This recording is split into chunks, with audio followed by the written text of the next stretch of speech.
नमस्कार साथियों, मैं वरिष्ठ अध्यापक सरवण रूडी स्वागत करता हूं आपके अपने यूट्यूब चैनल पर। साथियों, मैंने भी एक नई शुरुआत की है। यूट्यूब पर एक नया चैनल बनाया है स्टडी से रिलेटेड, जिसमें मैं कुछ अपने जीवन के अपनी तैयारी के दौरान किन बातों का मैंने ध्यान रखा था, किस प्रकार मैंने स्टडी की थी और कुछ स्टडी से रिलेटेड टॉपिक्स के वीडियो भी डालूँगा, इसलिए मैंने एक चैनल बनाया है। तो इस चैनल के माध्यम से जो सबसे पहला मेरा वीडियो होगा वो आगामी दिनों में यानी दिसंबर में संस्कृत शिक्षा विभाग की भर्ती का आयोजन हो रहा है। उसमें जो फर्स्ट पेपर है जीके का, जनरल नॉलेज का, तो उसमें एक भारत की जो अर्थव्यवस्था है या इंडियन इकोनॉमी है उससे रिलेटेड कुछ टॉपिक्स है। तो उसमें जो पहला टॉपिक लिया है मैंने विदेशी व्यापार वाला टॉपिक लिया है, जिसके ऊपर मैं आपको कंटेंट उपलब्ध कराऊंगा, क्योंकि ये कुछ ऐसे टॉपिक है जिनका कंटेंट इतनी आसानी से मिलता नहीं है। हमारी तैयारी के दौरान भी हमने इन चीज़ों का इन चीज़ों को इतनी आसानी से ये चीज़ें मिली नहीं थी, और अब मैंने ये टॉपिक आप लोगों के लिए तैयार किया है। इसके लिए मैंने भारत की यानी भारत का जो बजट है उसको पढ़ा, इस टॉपिक से रिलेटेड कुछ जो कंटेंट है वो तैयार किया। तो विदेश पहला जो वीडियो है विदेश व्यापार पर होगा, और इकोनॉमिक्स के जो सारे टॉपिक है 4-5 टॉपिक लगते हैं और चारों पांचों टॉपिक से एक एक क्वेश्चन आता है, यानी 5 क्वेश्चन आते हैं। और पहले पेपर में या ऑल ओवर लीड बनाने के लिए इन 5 क्वेश्चनों का बहुत ज़्यादा महत्व होता है, क्योंकि ये मैटर सारे लोगों के पास होता नहीं है और ज़्यादातर इसमें पता भी नहीं होता है कौन सी चीज़ें पढ़नी होती है, क्योंकि ये सारे के सारे टॉपिक है, ये करंट से रिलेटेड है। तो इसके लिए मैंने ये पहला वीडियो मैं बना रहा हूँ। और दिसंबर में संस्कृत शिक्षा विभाग का पेपर है ही, ज़्यादा दिन है नहीं, 30 दिन ही है। और एक खुशखबरी ये भी है कि अभी थोड़े दिन पहले संस्कृत शिक्षा विभाग का रिजल्ट आया था और मैंने भी वो एग्ज़ाम दिया था सामाजिक विज्ञान विषय से, और उसमें मेरी ऑल ओवर पूरे राजस्थान में सेकंड रैंक आई थी। सामने देखना ये आपके लिए कर रहे हैं वीडियो शूट, तो सपोर्ट पे आप देना, क्योंकि बहुत अच्छी तरह से साथियों, बताएंगे। तो पहला टॉपिक है अपना विदेशी व्यापार से संबंधित। तो शुरुआत करते हैं। सबसे पहले मैं बता दूं कि इस टॉपिक को कैसे पढ़ना है। पहले तो मैं आपके सामने जो भी विदेशी व्यापार से रिलेटेड सेकंड ग्रेड के जो एग्जाम हुए हैं उनमें किस प्रकार के क्वेश्चन पूछे गए थे पीछे, यानी अभी 2022 में सामान्य शिक्षा के 3-4 पेपर वो होते, फिर संस्कृत शिक्षा विभाग के, फिर पीटीआई सेकंड ग्रेड के, उन पेपरों को मैंने देखा और उन पेपरों में जो क्वेश्चन आए थे वो मैंने यहाँ छांट लिए हैं। तो पहले ये क्वेश्चन सोल्व करेंगे अपन, जिससे आप लोगों को पता चल जाएगा कि इस टॉपिक से किस प्रकार के क्वेश्चन पूछे जाते हैं। यहाँ से अपने सामने की पॉइंट निकल जाएंगे कि विदेश व्यापार वाले टॉपिक में क्या क्या चीज़ें पढ़नी है। तो शुरुआत करते हैं अपने वीडियो की। तो पहला क्वेश्चन है, निम्न में से किस वर्ष में भारत का विदेशी व्यापार शेष धनात्मक रहा था। तो ये जब 21 दिसंबर 2022 को हमारा एग्जाम हुआ था जीके का, उसमें क्वेश्चन आया था। दुर्भाग्य से फिर ये एग्जाम रद्द हो गया था। तो इसका जो आंसर है वो पहला ऑप्शन है 1976-77। दो टाइम भारत की अर्थव्यवस्था के दौरान दो ऐसे टाइम आए हैं जब भारत का व्यापार है शेष है वो धनात्मक रहा है। वो आगे मैं बताऊंगा कौन कौन से टाइम। एक बार तो ये प्रश्न पूछ लिया, फिर आगे भी एक सन और याद रखनी है, उसमें भी आपसे पूछा जा सकता है। तो दूसरा प्रश्न है, अप्रैल नवंबर 2021 में भारत का व्यापार शेष किस देश के साथ अंतिम रूप से ऋणात्मक रहा था। तो इस प्रकार के क्वेश्चन भी पूछे जाते हैं और इसका उत्तर होगा चीन, क्योंकि भारत के व्यापार में आयात निर्यात में जहाँ ऋणात्मक की बात होगी वो लगभग चीन के साथ ही आंसर निकलता है। तीसरा प्रश्न है, निम्न में से किस मध्य का वर्ष 2020-21 में भारत के आयातों में सर्वाधिक हिस्सा था। तो इसका आंसर है 2, यानी इलेक्ट्रॉनिक संगठकों का। तो यहाँ से अपने सामने दो चीजें निकल गई, एक तो ऋणात्मक वाला कि व्यापार शेष किन देशों के साथ ऋणात्मक होता है या धनात्मक होता है, एक तो ऐसे क्वेश्चन पूछे जाएंगे। दूसरा आयात और निर्यात का, यानी किन मदों का भारत ने सर्वाधिक आयात किया या किन मदों का भारत ने सर्वाधिक निर्यात किया। चौथा प्रश्न है, भारत के लिए अप्रैल नवंबर 2022 के दौरान निम्न में से कौन से 3 देश शीर्ष निर्यात गंतव्य रहे थे, यानी भारत का सर्वाधिक निर्यात किन देशों के साथ रहा था। तो ये भी प्रश्न आता है। चौथा है, पांचवा प्रश्न है कि भारत का सबसे अनुकूल व्यापार संतुलन था। अनुकूल का मतलब ये हो गया धनात्मक, यानी किन देशों के साथ भारत ने निर्यात ज्यादा किए थे, आयात कम किए थे। तो एक ये क्वेश्चन हो गया। छठा प्रश्न है, निम्न में से कौन सा देश 2021-22 की अवधि के दौरान भारत के आयात स्थलों में शीर्ष पर था। तो ये देखो बार बार आ रहा है चीन का नाम, एक ऊपर क्वेश्चन भी आया था। अगला प्रश्न है, निम्न में से कौन सा देश भारत का 2021-22 में सबसे बड़ा व्यापार का साझेदार रहा था। ये देख लो, इनमें क्वेश्चन लगभग 2-3 पॉइंट बनते हैं और उन 2-3 पॉइंटों को बार बार घुमा घुमा के आपके सामने रखा जाता है। जैसे ये पूछ लिया सबसे बड़ा व्यापार साझेदार देश यूएसए, या ऐसे भी पूछ सकते हैं कि धनात्मक भारत का सर्वाधिक धनात्मक व्यापार किस देश के साथ है, तो उसका उत्तर भी यूएसए होगा। अगला प्रश्न है, मार्च 2021 को भारत में कुल दीर्घकालीन बकाया विदेशी ऋणों में सबसे बड़ा घटक निम्न में से कौन सा है। यानी भारत जो विदेशों से ऋण लेता है उनमें सबसे बड़ा जो उधार होता है वो व्यापारिक उधार होता है।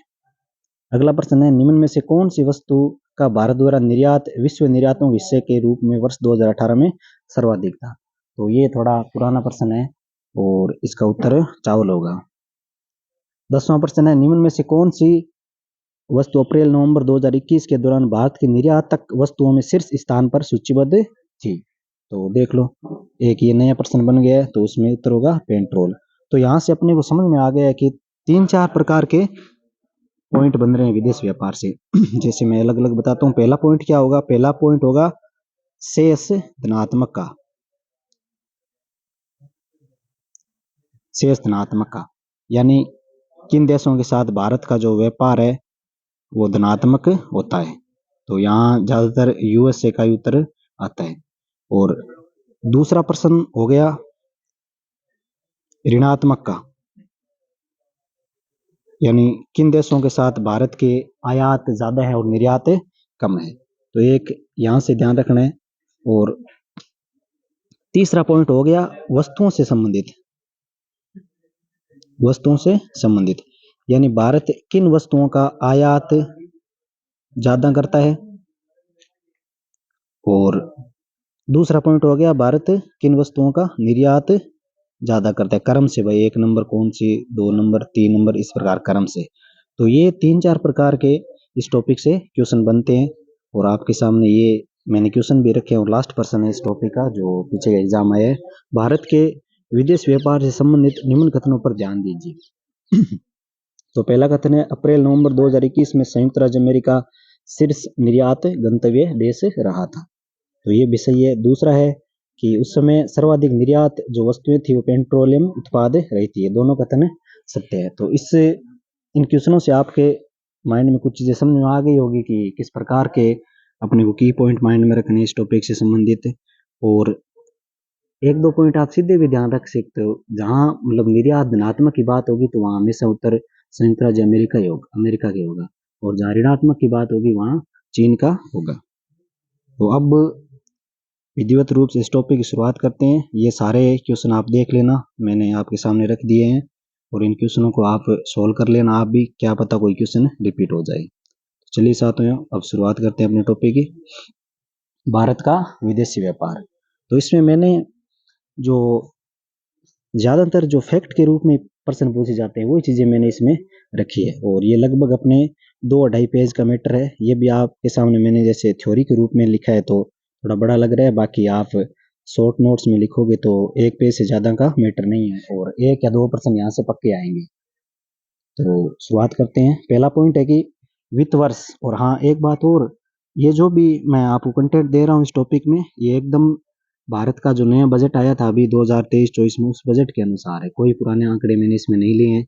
बजट में कहाँ कहाँ मतलब जहाँ जहाँ भी ये चीजें थी विदेशी व्यापार संबंधित मैंने पढ़ी और वो चीजें मैंने नोट डाउन की थी। तो बेझिझक आप लोग इन चीजों को पढ़े। पहला पॉइंट है, वित्त वर्ष 2023-24 में भारत का चालू खाता घाटा घटकर $23.2 बिलियन हो गया, जो पिछले वर्ष $67 बिलियन था, जो जीडीपी का 0.7% है। तो यहाँ से पहला जो टर्म आता है वो आता है चालू खाता घाटा। यानी आपके पहले पेपर में ऐसा तो नहीं पूछेंगे भाई चालू खाता घाटा क्या होता है, बाकी थोड़ा बहुत आप ध्यान रख लो, मैं बता देता हूँ। और जिनके सब्जेक्ट एसएसटी है उनमें उनको ये चीजें पढ़नी होती है। तो इकोनॉमिक में एक टर्म होती है भुगतान संतुलन। यानी कोई भी देश आपस में जब व्यापार करते हैं, आयात निर्यात करते हैं, तो उसका जो लेखा जोखा रखा जाता है उसे भुगतान संतुलन कहते हैं। और भुगतान संतुलन में दो प्रकार के खाते होते हैं, एक होता है चालू खाता और दूसरा होता है पूंजीगत खाता। यानी भुगतान संतुलन हो गया, उसमें दो प्रकार के खाते, एक हो गया चालू खाता, दूसरा हो गया पूंजीगत खाता। ये दो प्रकार के खाते होते हैं।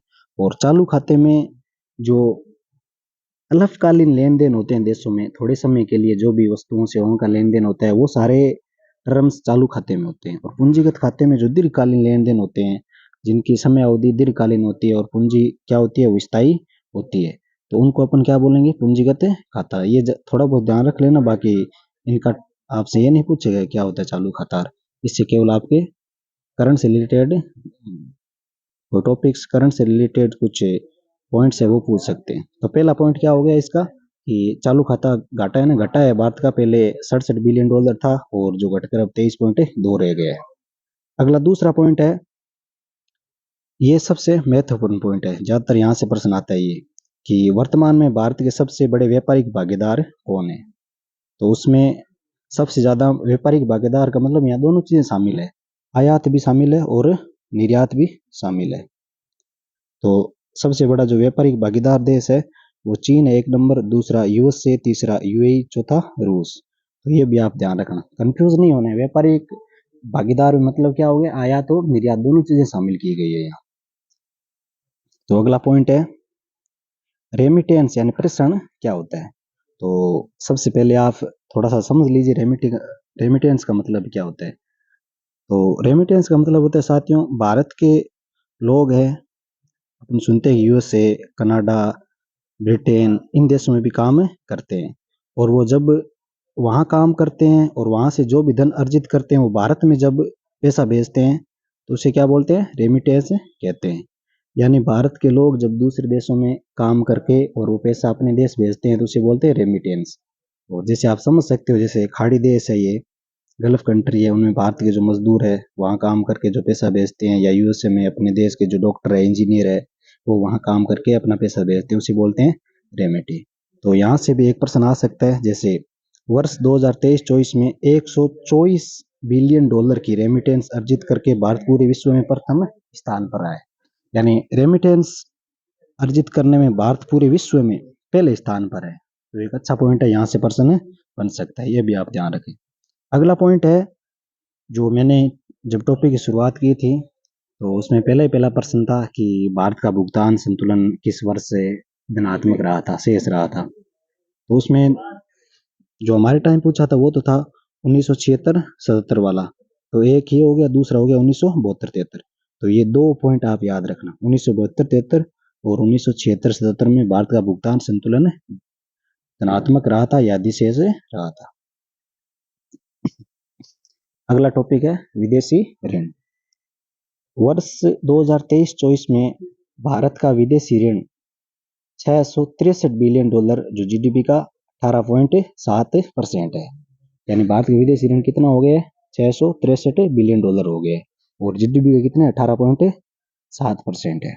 और वर्तमान भारत का विदेशी मुद्रा भंडार पूरे विश्व में चौथे स्थान पर है। और ये प्रश्न पूछे कि विश्व में सबसे बड़ा विदेशी मुद्रा भंडार किस देश का है, या एक नंबर कौन है, तो चीन है। तो भारत का इतना है 657 बिलियन डॉलर। तो थोड़ा सा विदेशी मुद्रा भंडार के बारे में आप जान लीजिए कि विदेशी मुद्रा भंडार क्या होता है।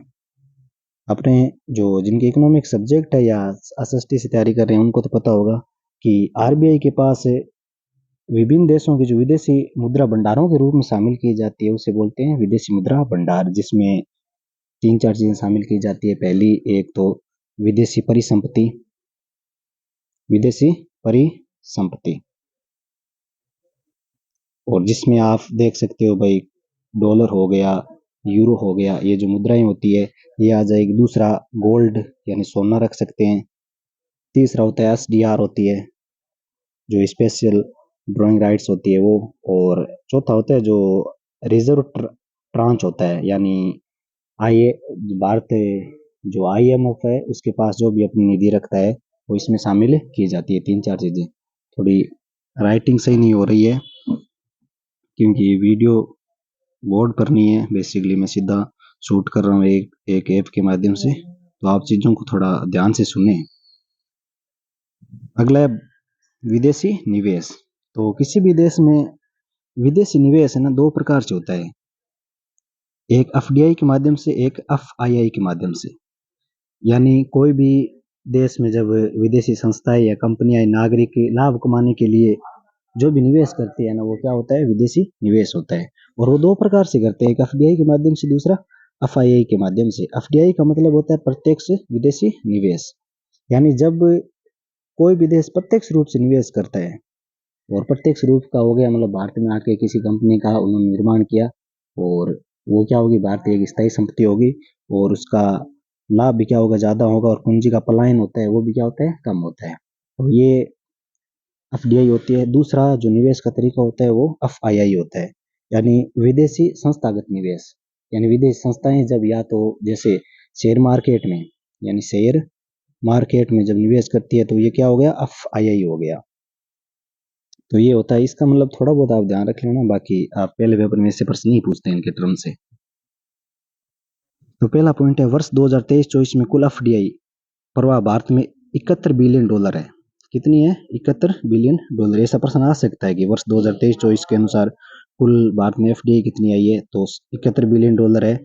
और इनमें से जो शेयर बाजार में आई है वो कितनी है, $44 बिलियन आई है। तो ये दो पॉइंट आप ध्यान रखें। अगला पॉइंट है, जो वित्त वर्ष 2023-24 में भारत में सर्वाधिक FDI वाले देश, तो ये मोस्ट पर्सन है, FDI से ज्यादातर यहीं से पर्सन पूछे जाते हैं, यानी किन देशों से भारत में FDI ज्यादा आई है। तो उनमें पहला स्थान है मॉरिशस का, तो ये याद रखें। दूसरा सिंगापुर, तीसरा USA, चौथा नीदरलैंड। तो इन दो को तो आप पक्का याद रखें, यानी सर्वाधिक जो FDI भारत में भेजने वाला देश है वो कौन सा है, मॉरिशस है, दूसरा सिंगापुर है। और अगला जो पॉइंट है, भारत में सर्वाधिक विदेशी निवेश, यानी भारत में जो सर्वाधिक विदेशी निवेश वो किन क्षेत्रों में आ रहा है। तो बेसिकली ये 3 सेवाएं हैं, एक है कंप्यूटर हार्डवेयर एंड सॉफ्टवेयर सेवा, दूसरी सेवाएं होगी, तीसरा ट्रेडिंग होगी यानी शेयर बाजार में। इन चीजों में भारत में सर्वाधिक विदेशी निवेश आ रहा है। तो बोर मत होना आप, क्योंकि इस टॉपिक में ज्यादातर फैक्ट ही है, समझने वाली चीजें कम है, बाकी फैक्ट है, आपको याद रखना होगा। आप ये वीडियो देखें, और इसकी PDF है वो मेरे टेलीग्राम चैनल पर शेयर कर दूंगा, वहां से आप PDF डाउनलोड कर लेना, और थोड़ा बहुत याद करके फिर एक पेज पर इसके सारे जो पॉइंट है एक पेज पर लिख लेना और अच्छे से याद कर लेना। अगला है भारत का समग्र व्यापार घाटा, यहाँ से भी प्रश्न आता है। यानी जो व्यापार घाटा होता है वो लगभग मतलब दो प्रकार का होता है व्यापार घाटा, एक तो वस्तु व्यापार घाटा, दूसरा सेवाओं का व्यापार घाटा। और जो वस्तु व्यापार घाटा है उसमें ये एक बार थोड़ा इन चीजों का ध्यान रखना, बाकी ज्यादातर चीजें है ना वो यहाँ से आएगी, इन दोनों से। ये एक बार मैंने इसे बताने के लिए लिख दिया है। जिसमें जो वस्तु व्यापार घाटा है उसमें भारत ने आयात कितना किया है वित्त वर्ष 2023-24 में, $677.24 बिलियन का, और निर्यात $437 बिलियन का भारत ने निर्यात किया है। तो भारत का वस्तु व्यापार घाटा कितना हो गया, $240 बिलियन भारत का वस्तु व्यापार घाटा। आप सीधे से याद रख सकते हो कि भारत का वस्तु व्यापार घाटा है वो $240 बिलियन है। तीसरा सेवाओं का व्यापार घाटा, तो ये भारत का $162 बिलियन। इसमें बेसिकली भारत घाटे में नहीं है, सेवाओं में भारत लाभ में है, अधिशेष में, यानी भारत ने सेवाओं का निर्यात ज्यादा किया है $340 बिलियन, और आयात है वो कम हुआ है 178 बिलियन, यानी $162 बिलियन क्या है, भारत अधिशेष में रहा है। अगला पॉइंट है, भारत की GDP में विदेश व्यापार का हिस्सा, यानी भारत की जो टोटल GDP है उसमें विदेश व्यापार का हिस्सा लगभग 40% हिस्सा विदेशी व्यापार का है। इसमें आपको पेट्रोल और जो क्रूड ऑयल है उसके आयात को छोड़कर ये चीजें शामिल की गई है। अगला पॉइंट है आयात। तो अभी आपको इन चीजों को मतलब ढंग से याद करना है। यहाँ से दो प्रकार के प्रश्न बनेंगे कि किन देशों से भारत सर्वाधिक आयात करता है या किन वस्तुओं का आयात करता है, ये दोनों प्रश्न है, ये क्रम से याद रखनी है। ज्यादातर इनको क्रम से पूछता है, नहीं तो सीधा 4 पॉइंट दे देगा, चारों में से एक आपको उत्तर निकालना होगा। तो पहला है भारत द्वारा आयातित शीर्ष 5 वस्तुएं। भारत किन 5 वस्तुओं का आयात करता है? तो पहली है पेट्रोलियम उत्पाद, दूसरी इलेक्ट्रॉनिक सामान, तीसरा कोयला, चौथा रसायन, पांचवा सोना चांदी। तो इन 5 वस्तुओं का भारत के आयात में सबसे ऊपर स्थान है। तो इन पांचों का आप क्रम भी याद रखें। अगला प्रश्न बन सकता है आपसे कि भारत सर्वाधिक आयात किन देशों से करता है? तो उसमें मैंने पहले ही बताया था कि चीन सबसे ऊपर है, 101 बिलियन डॉलर का भारत आयात करता है। 2 नंबर रूस है और 3 नंबर यूएई है, 4 नंबर यूएसए। तो ये भी आप क्रम याद रखें। तो यहाँ से आयात से संबंधित 2 प्रकार के क्वेश्चन बन जाएंगे। एक तो किन वस्तुओं का आयात करता है, दूसरा और किन देशों से सर्वाधिक आयात करता है। अब निर्यात से संबंधित, जैसे आयात में पढ़ा था वैसे ही किन वस्तुओं का ज्यादा निर्यात करता है और किन देशों से निर्यात करता है। तो वस्तुओं में आप पेट्रोलियम उत्पाद, रत्न एवं आभूषण, कार्बनिक एवं अकार्बनिक रसायन और दवाएं यानी ड्रग्स, तो इन चीजों का भारत सबसे ज्यादा निर्यात करता है। और शीर्ष जो निर्यातक देश है भारत के, यूएसए, सबसे ज्यादा यूएसए को भारत निर्यात करता है। 2 नंबर यूएई को, 3 नंबर नीदरलैंड को, 4 नंबर चीन को। तो इनका भी आप क्रम याद रखें और एक ये याद रखें कि सर्वाधिक निर्यात किस देश के साथ होता है भारत का? यूएसए के साथ। और ये क्रम याद रखें। यानी आपके कोई भी वीडियो में डाउट्स हो तो आप कमेंट कर सकते हैं, या मैंने कोई पॉइंट गलत बोल दिया हो या आपको डाउट लगे कि ये फैक्ट मुझे मतलब रॉन्ग लग रहा है, मैंने कहीं से पढ़ा है, तो आप कमेंट कर दीजिएगा। मैं उन चीजों को सुधारने का पूरा प्रयास करूंगा।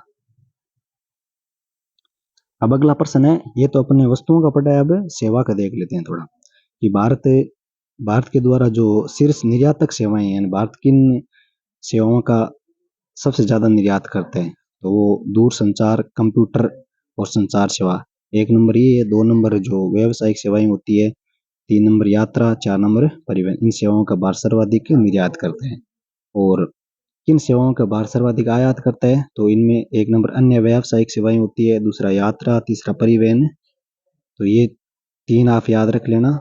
और चौथी इसमें मैंने ये शॉर्ट रूप में लिख रखा है, आप लोगों के समझ में आ रहा है कि DCI। DCI का मतलब क्या हो गया?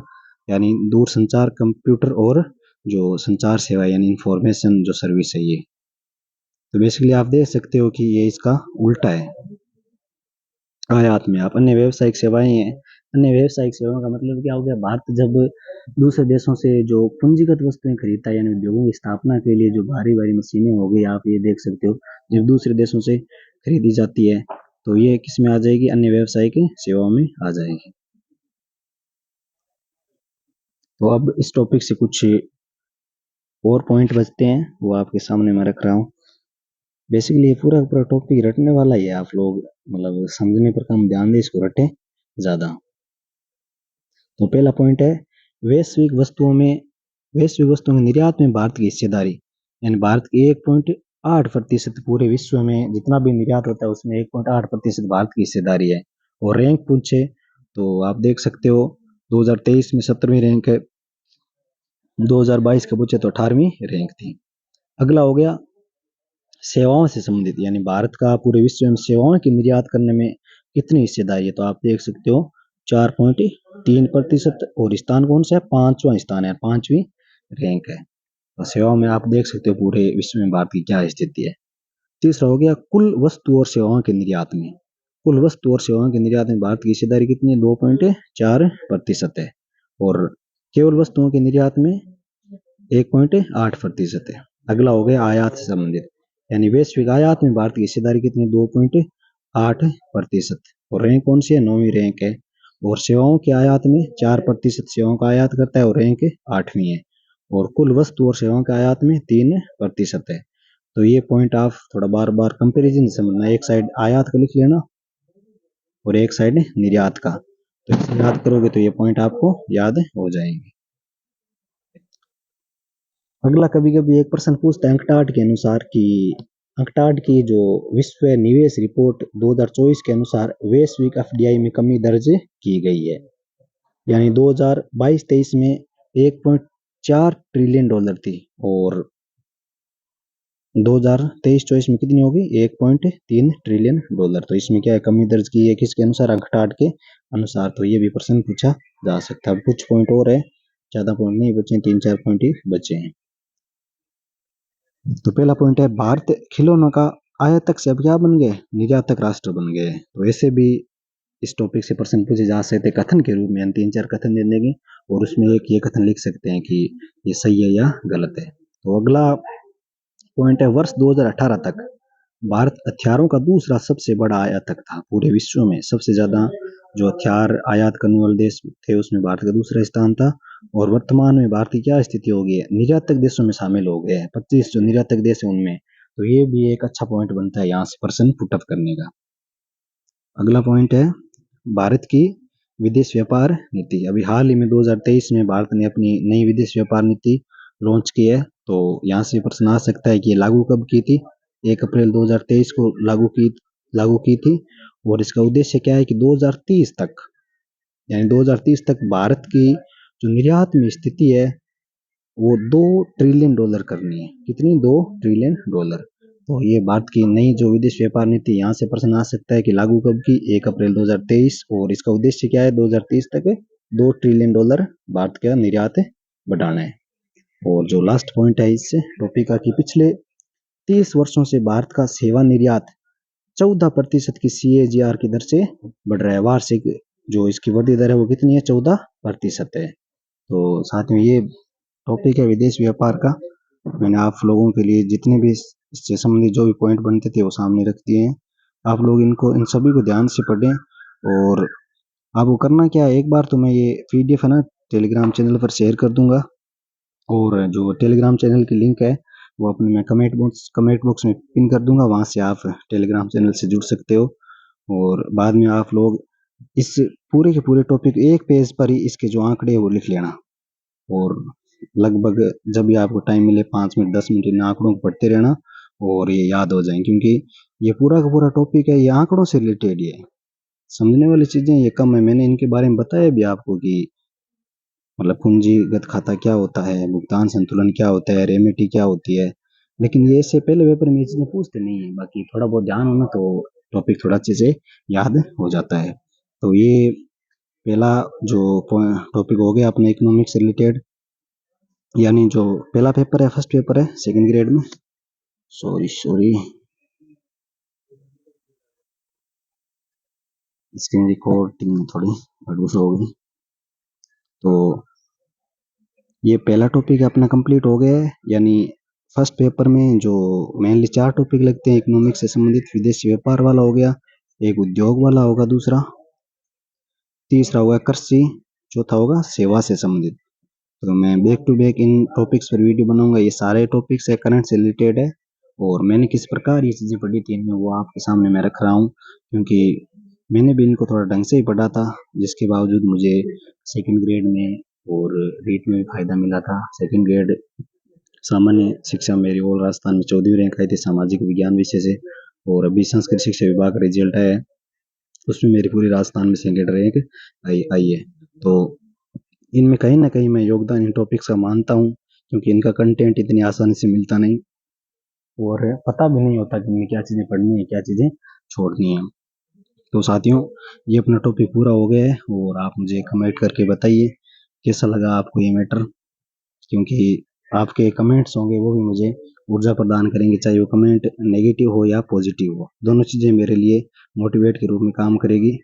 और आप लोग इस टॉपिक में जो भी आपको कहीं भी मतलब मेरे बोलने में कहीं गलती हो गई हो तो आप ज़रूर मुझे कमेंट में पिन कर दे, वो चीज़ मैं सुधारने का प्रयास करूँगा। तो दोस्तों ये मेरी एक यूट्यूब पर नई शुरुआत थी, तो आप मुझे बताना कैसी लगी। धन्यवाद। इस टॉपिक को अच्छे से पढ़ें और पूरा पूरा मैटर आप याद कर लें, ज़रूर आपको फ़ायदा होगा। धन्यवाद साथियों।